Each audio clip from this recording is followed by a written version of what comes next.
wọ́n máa fẹ̀yìn Emefiele ti Agba láti yìnbọn pàdánù ni bó bá jẹ́ pé Tinubu ló sọ bẹ́ẹ̀.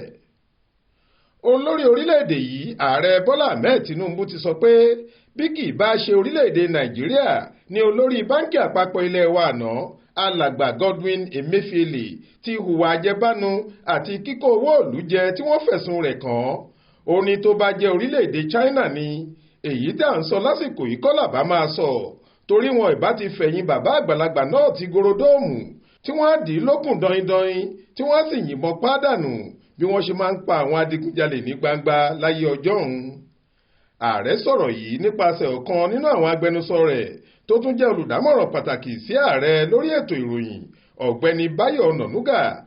lọ́jọ́ àbámẹ́ta sátidé ọjọ́ 23 oṣù kejìlá ọdún 2023 yìí. Lórí ìkànnì ayélujára rẹ̀ ní Báyọ̀ gbé ọ̀rọ̀ náà sí báyìí. Ó ní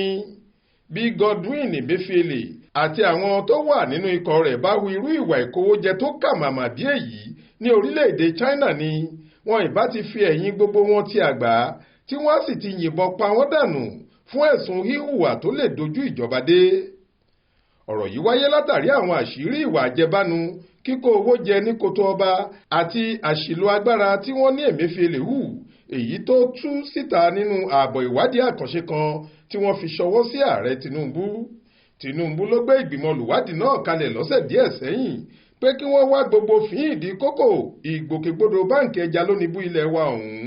Central Bank of Nigeria CBN kí wọ́n sì táṣìírí gbogbo ìkùdíẹ̀ káàtó tó wáyé lásìkò tí Emefiele fi ń ṣolórí báǹkì náà.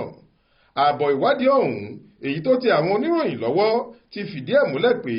òbítíbitì owó rẹpẹtẹ ni bàbá náà ṣe báṣubàṣu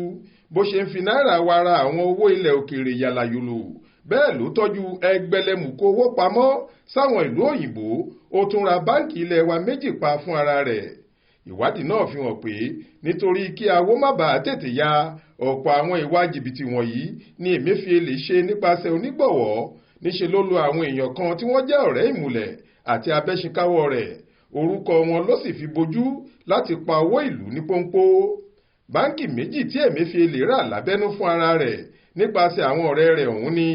Union Bank of Nigeria UBN èyí tí wọ́n forúkọ Titan Trust Bank TTB rà àti Keystone Bank. Faith Adébọ́lá ló ń jábọ̀ ròyìn fún iléeṣẹ́ tẹlifíṣàn Aláròye online.